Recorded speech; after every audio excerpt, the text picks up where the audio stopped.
Hello दोस्तों, आजकल चारों तरफ वैक्सीन में गाय के सीरम की बात चल रही है।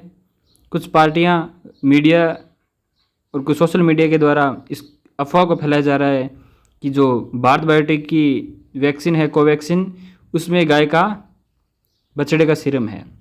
ये बात आपको ध्यान रखनी है। भारत बायोटेक कंपनी है, वो भारत की है। इसके द्वारा कोवैक्सीन नामक वैक्सीन का निर्माण किया जा रहा है। इसमें कहीं भी बछड़े का सीरम नहीं है। लेबोरेटरी में वीरो सेल्स विकसित करने में यूज होता है। इसके बाद इसे प्योरीफाई कर दिया जाता है और वैक्सीन का जो फाइनल प्रोडक्ट है वहाँ इसका कहीं भी यूज नहीं है। ये बात आपको ध्यान रखनी है। वीरो सेल्स होती क्या है? वीरो सेल्स जैसे केंचुआ खाद है, उसमें केंचुए को डालने, जैसे खाद निर्माण हो जाती है, केंचुए को डाल लेते हैं, वैसी वीरो सेल्स क्या है, खाद के रूप में काम किया जाता है।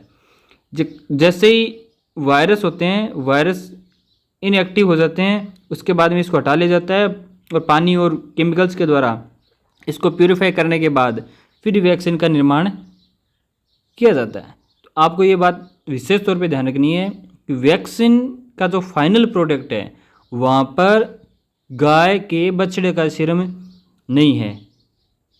आरटीआई का जो जवाब है उसमें CDSCO है, ICMR की जो ड्रग कंट्रोलर कंपनी है, वहाँ पर भी ये साफ तौर पे लिखा गया है कि कहीं भी बछड़े का सीरम का यूज नहीं किया गया। आपको ये बात भी ध्यान रखनी है कि ये जितने भी जानवर हैं, भेड़ है, चूहा है, सूअर है, बछड़ा है, मवेशी है, गिनी पिग्स है, घोड़े हैं, इनका किसी न किसी वैक्सीन में यूज किया जाता है।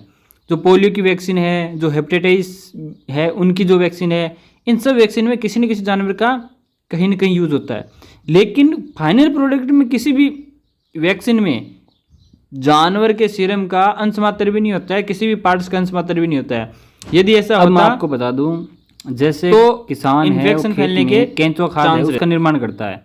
तो केंचुआ खाद में क्या है, खाद के अंदर केंचुआ को लाके छोड़ा जाता है और जैसे ही वो खाद कंप्लीट हो जाती है तो फिर केंचुआ को उठा लिया जाता है।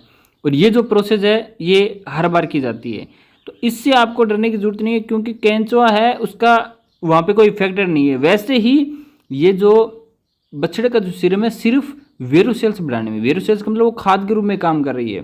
होता क्या है कि हमारे जो शरीर की एंटीबॉडी निर्माण में क्या होता है कि यही वायरस है, इन्हें इनएक्टिव करके हमारे शरीर में इंपोर्ट किया जाता है। और जब भी कोरोना का कोई भी वायरस हमारे शरीर में इंपोर्ट होगा तो ये उसके सामने लड़के हमारी प्रतिरोधक क्षमता उसको बढ़ाएंगे। अब इसके लिए क्या है कि प्रोसेस क्या रहती है वो मैं आपको बता देता हूँ। पहले खाद का मतलब ये जो वायरस होते हैं कोरोना के, इन वायरसों को इस सीरम के अंदर छोड़ा जाता है और वो वायरस है वहाँ पे म्यूटेट होते हुए अपने आप को बढ़ाएंगे। बहुत सारे वायरस को म्यूटेट करके अपने आप को बहुत सारी मात्रा में बढ़ा लेंगे। अब क्या रहेगा, अपनी जितनी बहुत ज़्यादा संख्या बढ़ाने के बाद में उन वायरस को क्या इनएक्टिव किया जाता है। वो एक्टिव होते हैं फिर इनएक्टिव किया जाता है और इनएक्टिव होने के बाद उस वायरस में से पूरा का पूरा सीरम है या कोई भी जानवर का पार्ट्स है, उस पार्ट्स को पानी के द्वारा और विशेष केमिकल के द्वारा पूरा का पूरा उससे प्यूरिफाई किया जाता है। उसका अंश मात्र भी नहीं रहता है।